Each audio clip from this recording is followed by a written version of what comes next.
Meu nome é Carlos Alberto Medeiros e este é mais um programa Cult em Resenha.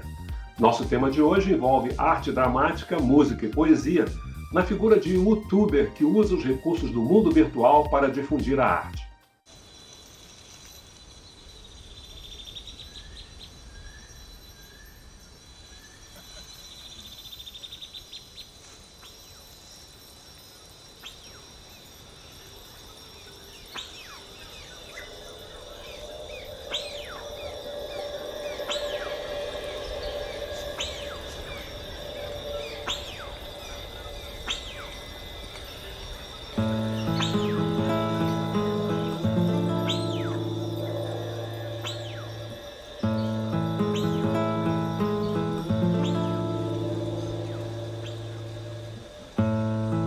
Te amo assim desse jeito, que chamem o meu jeito de louco.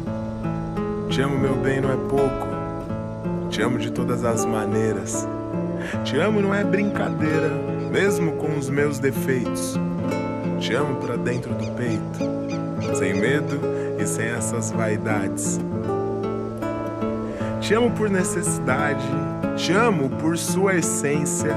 E isso é mais que carência. O amor me deixa em festa. Hoje eu acordei de amores, em chama nessa energia, ligado nessa sintonia, regado de bem-querer, amando a todas as cores, amando sentir os sabores, amando quase em brasa, amando de dormir na praça. Eu quero amar as pessoas, me cansa o jogo da guerra. Eu quero amar com bom senso, eu quero amar sem ter trégua. Me amar diante do espelho. Eu quero amores sinceros, amores de todas as raças, amores de todos os credos. Amor com leveza e graça, um amor de quem faz poesia. Amar sem medo de pecado, amar sem essa hipocrisia. Nosso convidado de hoje é o que chamamos de multiartista. Cantor, ator e poeta, além de modelo e youtuber. Um dos fundadores da banda Aláfia, que está no seu 4º álbum, é também criador do podcast Mutum, que usa os recursos do mundo virtual para promover o diálogo e o convívio entre os seres humanos, usando como principal veículo a poesia. Hoje vamos conversar com Jairo Pereira. Jairo, como é que você mesmo se define? Olha, meu querido, como eu me defino? Bom, eu já usei vários termos, né? Artista multimídia, eu acho que é um que eu acho interessante, mas eu acho que a melhor forma de definir mesmo acaba sendo artista. E quando a gente compreende, né, que tipo a arte ela tem seus meandros, né? Eu conheço a quantidade de artistas que eu conheço, muitos deles não se resumem em uma expressão artística somente, né? Então acho que artista, eu acho que traz tudo isso porque a minha grande, eu acho que função nesse mundo aqui é transmitir arte, dialogar com a arte, produzir arte, né? E fazer e pulsar arte. Então, eu acho que artista já diz muita coisa, né? Mas o que nasceu em primeiro lugar? O cantor, músico ou o poeta? Isso daí é uma pergunta legal, porque durante muito tempo eu achei que tinha sido a música. Então eu coloquei a música porque escutava muita música, a vitrola da mãe, do pai, e aí eu comecei a reproduzir essas músicas. Quando surgiu o rap, que foi fortíssimo em mim, né? Ver aquela expressividade toda, a forma de se fazer, a liberdade de se fazer a música. Porém, depois de uns anos, eu comecei a refletir e eu falei, poxa, eu escrevia já desde os 12 anos, quando eu ganhei um caderninho, que era uma agendinha, eu escrevia todos os dias nessa agenda. E eu escrevia muitas coisas em forma de poesia, que nem eu dava o nome de poesia na época, sabe? E aí, então, voltando, isso depois de um tempo parando para pensar, eu voltei lá atrás e falei, olha só, a minha primeira expressão, as minhas primeiras expressões foi a poesia e o desenho, que era onde eu também, até hoje voltei, me reconectei de novo com o desenho. Estou desenhando todo dia nessa quarentena. É um negócio de doido, pintei ali, tem até um quadro ali. Primeiro dia da quarentena já saí pintando. Mas eu acho que foi a escrita, né? A escrita, ela foi a primeira expressão, assim. E tudo isso se interconecta, né? A escrita com a poesia, com as letras de música, tudo tem uma interconexão. Mas como é que surgiu, conta para nós, a banda Aláfia?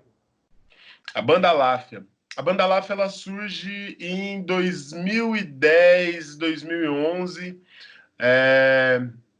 Foi numa fase que uma amiga minha, eu conversando com uma grande amiga, ela falou, você precisa conhecer muito uma pessoa, e eu tenho certeza que o dia que você conhecer essa pessoa, vocês vão fazer um trabalho, vocês vão ter um trabalho junto, porque vocês se parecem muito. Foi quando eu, através desse link, eu conheci o Eduardo Brechó, e aí a gente começou a se juntar, e durante um ano a gente ficava pesquisando música, escrevendo, produzindo coisas. E aí, depois disso, logo depois, a gente gravou o nosso primeiro disco, juntou um monte de gente, né? Porque o Aláfia são umas 15 pessoas aí, é uma banda enorme. O disco foi o Liturgia Samba Soul. O último disco foi o Liturgia Samba Soul. O primeiro leva o nome de Aláfia mesmo, que saiu em 2011. Mas já era essa mistura de gêneros afro-brasileiros, afro-americanos. Quando a Aláfia surge, ele já surge da nossa experienciação e da nossa imersão dentro desse universo. Então a gente já tinha. Ele foi se afinando depois, né? Nos 4 discos, ele foi se afinando, mas ele desde sempre surgiu com foco de falar sobre tendo a cultura afro à frente de tudo, né? E o funk, a música africana. Então, isso sempre foram coisas que pautaram o nosso trabalho. Assim. E de onde é que vem esse nome, Aláfia? Aláfia. Aláfia, né? Aláfia é um nome iorubá que define, mais ou menos definindo, caminhos abertos, né? Então, numa conversa, trocando ideia, e a gente, dentro dos nossos estudos, o nome Aláfia veio para a gente, porque era o que a gente gostaria de ter, né? Todo mundo quer ter caminhos abertos, né? E essa junção dessas pessoas, ela deu Aláfia, né? Ali mostrou para a gente que a gente tinha um caminho aberto para fazer a nossa arte, e eu acho que nada mais justo num trabalho desse trazer, né? Um pouco da cultura iorubá através de seu nome já de cara já. É uma responsa, né, esse nome, enfim. Qual foi o primeiro sucesso que vocês fizeram? Da banda Aláfia foi a música Ela é Favela. Podia dar uma palhinha? A música Ela é Favela, ela tinha um refrão que é Ela é favela, ela é favela, ela é favela. Ela é favela, ela é favela, ela é favela. Ela é favela, é favela, ela é favela. Ela é favela, ela é favela, ela é favela. Gata na luz elétrica, segue a milimétrica, ética do corre, do nosso lar. E aí vai, né? Então, foi a primeira música de rap também. Ela tem. O Aláfia, ele tem essa característica que geralmente eu sou o elemento que traz o rap. Então, a Aláfia tem essa mescla toda. Então, essas linguagens afrodiaspóricas, principalmente relacionadas também ao pop, né? O próprio hip hop, dentro do que se diz pop para a cultura preta, principalmente, tá ali. Né? Então tem essas mesclas assim. E na temática tanto da banda, depois a gente vai falar um pouco da sua carreira como solista, mas na temática da banda, claro que estão presentes esses elementos ligados às questões sociais, às questões raciais. Nós, antes do programa, conversávamos e falávamos das nossas próprias experiências com a discriminação racial. Tudo isso está presente ali também. Tá tudo presente, né? O Aláfia é isso, né? A gente parte da cultura dos orixás, que eu acho que isso que é uma coisa que firma o nosso caminho. Então, mas todos os discos e todas as músicas, nem sempre o tema está falando de orixás ou coisa parecida, mas como assim está sempre? Está num toque, é muito bem distribuído, em todos os trabalhos tem essa característica. E aí a gente vai falando sobre as nossas vivências, nossas experiências. Vai se falar como Preto Cismado, né, que é uma das músicas que eu também fiz, que vai falar exatamente sobre o racismo estrutural, institucional que tem na nossa sociedade, vai falar sobre o genocídio preto, né, mas ao mesmo tempo vai fazer com que os corpos dancem, porque dentro da nossa cultura os nossos corpos sempre são um movimento, né, para trazer, para pedir a chuva, para fazer a plantação, para chorar pelos nossos mortos, enfim. E aí a gente vai passar pelos mais diversos assuntos, né? Sempre trazendo essa atmosfera da nossa vivência, da vivência periférica, da vivência preta, né? Da nossa cultura. Então tá tudo muito ali, né? Muito vivo. Você fala muito dessa presença da cultura africana, da cultura ancestral. Você tem uma ligação, você tem iniciação na religião africana? Olha, eu trabalhei na Umbanda, né? Durante 20 anos, praticamente, na minha vida, né? A grande parte eu tenho, enfim, uma proximidade muito grande ao candomblé. Eu não sou iniciado no candomblé. Grande parte da banda né? Iniciada no candomblé. Como eu posso dizer? Bom, essa é a minha ligação, né? É uma ligação muito profunda, assim, né? Com a cultura africana. E você sente a presença, vamos dizer, essa presença espiritual durante as apresentações que você faz? Você sente que não está sozinho? Sim, sim. O Aláfia, eu brinco, principalmente, não só no palco do Aláfia, nos meus trabalhos solo também, mas no Aláfia, pensa, né? A gente tá numa banda ali, a gente teve um show que foi um lançamento que foi no auditório do Ibirapuera. Esse lançamento que aconteceu, a gente estava com 26 músicos no palco. Parece até o Earth, Wind and Fire, quando a gente viu aqui, eram umas 30 figuras. São as nossas inspirações, né? A gente costuma brincar que quando a gente consegue arranjar um show com mais dinheiro, em vez da gente pegar mais dinheiro, a gente chama mais músico. Mas a instância do palco, para mim, ela é um terreiro. Tudo que está acontecendo, ali tem um roteiro para acontecer as coisas, se tem as músicas que vão acontecer, né? Se tem tudo isso, mas o que acontece entre uma coisa e outra e a forma que acontece, só a magia do palco coloca, né? Então, essa eu acho que é a grande mágica do rolê. A espiritualidade, ela tá ali, não tem como negar. Nós vamos fazer agora um pequeno intervalo e vamos continuar tentando extrair o máximo possível desse multitalento que é Jairo Pereira. Voltamos daqui a pouco.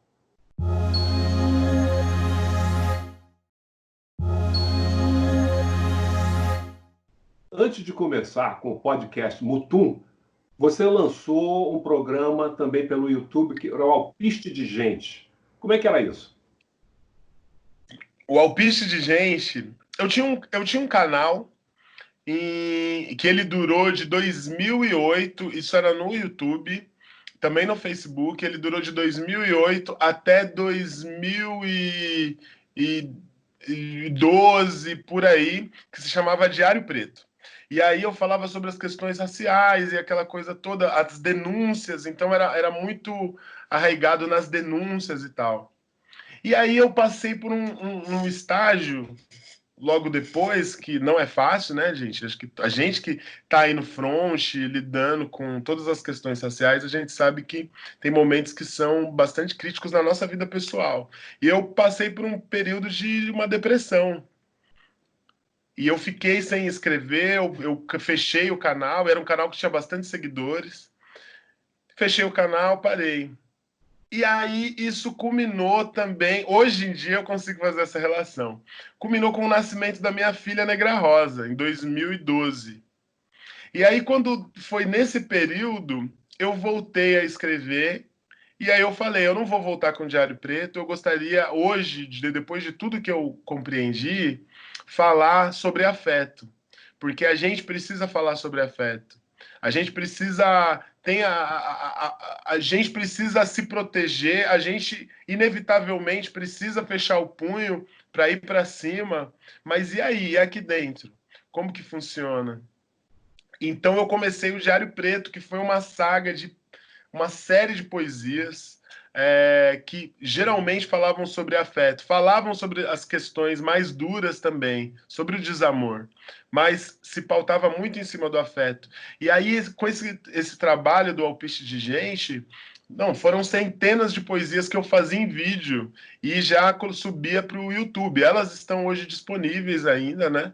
E aí eu comecei a fazer isso. Então, no começo, eu lembro que eu me coloquei um desafio e eu falei, durante 20 dias, todos os dias, eu vou fazer um vídeo de poesia. Então, eu Você pode dar um acordava... exemplo de uma poesia dessas? Ah, com certeza. Quer que eu recite agora? Por favor. Então vamos lá. Eu acho que uma das poesias que foi um boom na época é uma poesia que falava de sorriso. Eu costumo brincar que foi um dia que eu acordei muito triste e eu só escrevia, estava só escrevendo coisa de cortar o coração. E eu falei, eu vou escrever uma poesia que me anime, né? Então foi essa. Todo dia eu tenho um sorriso que deixo comigo guardado. Quando vejo que é preciso, não me faço de rogado. Boto para fora da cara, pois sorriso gera cura. Sorrir faz bem para a alma, para quebrar a vida dura. Seu sorriso me alimenta, ilumina o meu dia. Aquela risada de graça que aguça a alegria, que conforta a nossa mente. É aquela risada alta que contagia o ambiente, preenchendo o que nos falta. Só que tem vez que falta, pois o clima anda tenso. Tem hora que eu tranco tudo, não falo, não choro, só penso. E feito uma unha lascada, fica arranhando por dentro. Sem sorriso nessa guerra, a gente perde o centro. Mas quando eu vejo que eu não tenho, eu me contento com os que vejo e vou inflando o peito para longe desse defeito. Uma velhinha gargalhando, um rapaz dando risada, um casal rindo e se amando. Sabe aquele sorrisinho de beirada? Por isso eu não abro mão de ter o sorriso comigo, pois quando o mundo pesa, sorriso vira abrigo, sorriso vira escudo, sorriso bom não dá falha, quando o saudável nos enche de vida, esse sim nunca dão falha. Vença o mal com seu sorriso e pro mau humor dê risada, se olhe no espelho e sorria, sorria. E aí, não deu uma melhorada? Sorria é coisa boa e ainda de graça. Meu amigo, minha amiga, se permita, apenas faça. Se o sorriso lhe vier, não se acanhe, não disfarça. Se o sorriso lhe quiser, deixe que te satisfaça. Sorria. Essa poesia. Parece a receita perfeita para esses momentos que nós estamos vivendo agora de crise sanitária, econômica. Parabéns, parabéns. É muito bom. De onde veio a ideia de você sair, então, do programa para fazer o podcast, o Mutum? O podcast ele começou agora no isolamento, né? Então é recente. O podcast é recente. Quando entrou no período de isolamento, a gente começou essa fase, enfim, pesarosa, né? Então eu tive a ideia de colocar um podcast, né, no ar, porque trazer as poesias, também divulgar o meu trabalho, principalmente do meu trabalho solo, dos discos, que já são 2 também. Então, eu vou mesclando, trazendo as poesias, que é uma forma também da pessoa, às vezes nem sempre você vai estar na frente de um vídeo, assistindo, e aí traz também aquela minha vontade antiga que eu queria ser radialista. Aí eu fico aqui, produzo o meu próprio programa, tranquilo, sem se preocupar se tá iluminado ou não. Eu faço muito vídeo, mas daí eu falei assim, pô, essa experiência é legal também. Porque eu escuto muito podcast, sabe? Eu vou dormir escutando podcast, fico às vezes nos momentos. Então eu pensei, bom, Eu acho que é uma forma legal de colocar a sua arte. A pessoa às vezes está limpando uma casa, está sentado, bota lá o som e a poesia continua entrando dentro de casa, dentro da cabeça, dentro da vida. Estou E, gastando as possibilidades para a poesia estar sempre no ar. e a carreira como cantor solo? Como é que começou? Carreira como cantor solo, ela surge ela surge um pouco depois do Alpiste de Gente, já estava no Aláfia, né? O Aláfia vai fazer 10 anos ano que vem. Então eu já estava no Aláfia, estava no processo do Aláfia, estava fazendo o Alpiste de Gente, e aí um belo dia eu falei assim, cara, estou fazendo as poesias, estou fazendo vídeo, mas eu estou sentindo a necessidade de me conectar com as pessoas, mas presencialmente. Então eu lembro que a primeira vez que eu levei ao público, eu lembro que eu fui numa praça em São Paulo, entrei na internet, falei, quem quiser escutar poesia, o público que já a frequentava, eu escrevi, quem quiser frequentar poesia, na quarta-feira, às 4 horas da tarde, eu vou estar na praça tal e vou começar a fazer o exercício das minhas poesias. E aí foi lindo, porque, tipo, isso foi numa segunda-feira. Eu acordei, eu lembro que eu peguei minha cadeira, uma cadeira que eu tinha articulada, peguei o metrô, fui para a praça, peguei minha cadeira, era um lugar que tinha uma grama bonita, botei minha cadeira lá e fiquei esperando da hora. E aí começou a chegou umas 30 pessoas. E ali eu li uma série de poesias minhas. Aí eu falei, na semana seguinte eu fui de novo. Fiz de novo. Na outra semana, na quarta, fiz de novo. Aí uma produtora de uma cidade aqui de São Paulo, de Franca, chegou e falou, Jairo, você não quer vir fazer aqui no Centro Cultural isso? Aí fui no Centro Cultural. Aí depois uma outra pessoa aqui de São Paulo, num festival que estava tendo, né, de cultura negra, chegou, Jairo, você não quer fazer isso no festival? Eu falei, quero. Aí, nesse daí, eu já chamei 2 amigos do Aláfia e falei assim, vamos fazer comigo? Aí foi o gaitista e o baixista, foi. Aí passou um tempo, chamaram para um outro lugar. Aí eu falei, Fábio Leandro, do teclado, você não quer vir brincar com nós também? E aí esse trabalho ele começa a surgir desse meio prático. Hoje, né, nós somos em 7, quase todos do Aláfia. Gente, uma banda com 16 pessoas com a Aláfia. Você não vai usar o produto que já está ali, os seus Claro. amigos que estão ali do lado. E aí, então, surgiu esse trabalho. Em 2017, eu lanço o primeiro disco, né? E foi uma forma bem experimental de eu falar, gente, vamos juntar, vamos fazer esse disco, vamos a algumas poesias. E aí foi para o mundo o disco, né, do Mutum, que se chamava Mutum, o primeiro disco, né? E hoje a gente já está no segundo disco, que se chama Venha Ver o Sol. Você mostrou isso com a poesia que você declamou para a gente, tem um grande domínio da linguagem. Você, do ponto de vista acadêmico, você estudou literatura, alguma coisa assim? Cara, eu não estudei literatura, eu posso dizer que eu sou filho de professora.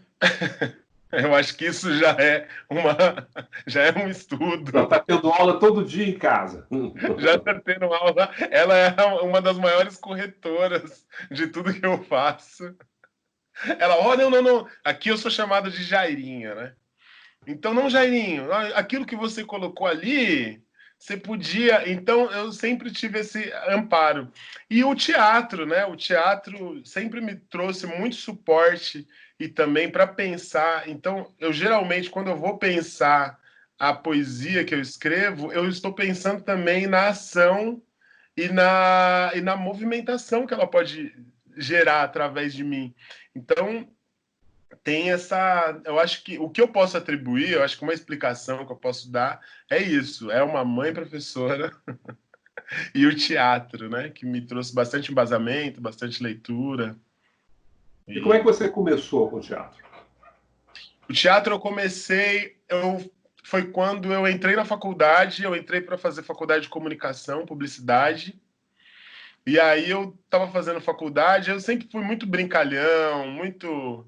E aí uma amiga na faculdade chegou e falou, Jairo, cara, leva muito jeito para fazer teatro. Você viu que aqui na faculdade tem um núcleo de teatro? Eu falei, o Tunc. Eu fazia teatro na Universidade de Mogi das Cruzes. Aí eu falei, vou conhecer. Aí fui conhecer o teatro, vi aquela coisa bonita acontecendo, todo mundo lá, se divertindo demais. E aí, então, eu comecei a frequentar o núcleo. E aí, ali começa a minha história com teatro. Ali eu começo a fazer teatro, começo a participar desse núcleo, fiquei 2 anos e meio, a gente fez algumas peças, era uma estrutura maravilhosa, porque era dentro do teatro da própria universidade, que era enorme e com estrutura. Então, as peças aconteciam ali, os ensaios aconteciam, então eu tive uma vivência de teatro que começou dentro disso, dentro de um teatro. Isso daí foi bem bacana. E aí, depois, eu acho que daí depois vai se fundindo com as outras histórias, porque daí eu participei de um concurso de beleza negra, né, pela revista Raça, ganhei esse concurso em 96 para 97, e aí eu comecei a ir mais para São Paulo, porque a minha vida era muito Mogi das Cruzes e Suzano, que era muito próximo aqui. E aí, nessa de eu começar a fazer propaganda, TV, eu comecei a ter acesso a outros lugares, foi quando eu fui chamado... tinha o Teatro Imprensa, que é o teatro, né, do Silvio Santos, a filha dele gerenciava esse teatro, e aí eu fui convidado para fazer uma peça no Teatro Imprensa, que era dirigida pelo Carlos Alberto Sofredini, que é um grande nome, né, do teatro e tal. E aí eu fui chamado, comecei a trabalhar, então foi a primeira vez que eu comecei a fazer um teatro profissional. O teatro profissional, ele entra na minha vida a partir desse momento, quando eu vou para o Teatro Imprensa, em 99, fazer o teatro. E aí as histórias são diversas. Nosso tempo está se acabando, mas eu queria saber de você uma coisa. O que você nos aconselharia, especialmente a nós afro-brasileiros, aos brasileiros em geral, mas a nós especialmente, neste momento, para enfrentar, enfim, toda essa regressão que está havendo na sociedade brasileira, apesar de os negros nos últimos anos terem tido avanços na área da educação, etc., mas esses avanços estão ameaçados. O que você aconselharia? Eu acho que um grande caminho é o que a gente já vem falando há muito tempo, né? O que uma militância vem falando. A gente pela gente mesmo. A gente tem que continuar produzindo cada vez mais cultura e usando principalmente das tecnologias para conseguir atingir cada vez mais pessoas, né? E afeto. Afeto eu acho que é importante. A gente foi, como eu posso dizer, apartado de muitas ideias relacionadas ao afeto, né? Com toda a maldade que acontece proveniente aí do racismo, proveniente da segregação, dessa segregação velada que a gente vive no Brasil. O afeto, então, é uma coisa que vai ficando para trás. Gente, vamos se amar. Vamos amar os nossos filhos. Vamos tratar bem os nossos filhos com carinho. Vamos olhar nos olhos. Vamos contar as nossas histórias. Sabe? Porque eu percebo que cada dia que passa as pessoas elas começam a se silenciar mais e deixar com que algumas tecnologias tomem conta da educação dos filhos, tomem conta do seu entretenimento. Vamos olhar mais, vamos viver mesmo de uma forma prática. E eu acho que a gente tem muita experiência para trocar uns com os outros, né? E não se deixar abater, né? É aquela coisa assim, não é todo dia que dá para manter a cabeça erguida, mas é importante a gente saber que com a cabeça baixa a gente não vai chegar em lugar nenhum. Então, por mais que às vezes abaixe, saiba que tem que erguer. Não se demore muito, não, na tristeza. E vamos consumir os nossos artistas independentes, pretos, pretas, que estão aí trazendo tanta coisa. A gente está num momento muito lindo da nossa cultura, de uma efervescência muito bonita. Então eu acho que é isso, né? Eu acho que vamos consumir leitura, vídeo, podcast, áudio, rádio, né? Cada vez mais, que inclusive, o que vocês já fazem há muito tempo. Eu vou dizer que Vocês são uma referência para mim. Num dos diários pretos lá atrás, eu vou até vasculhar, porque depois eu tirei eles do ar. Eu fazia uma menção honrosa a vocês. Vocês não têm ideia, entendeu? Então, é isso. Vamos continuar acreditando na produção audiovisual, na produção intelectual do nosso povo, né? Vamos consumir, vamos botar para frente. É isso aí, Jairo. Cabeça erguida, vamos em frente. Muito obrigado pela sua participação. É uma produção riquíssima e a gente espera que com esse nosso programa mais pessoas tomem conhecimento disso e possam consumi-la da forma mais positiva. Obrigado.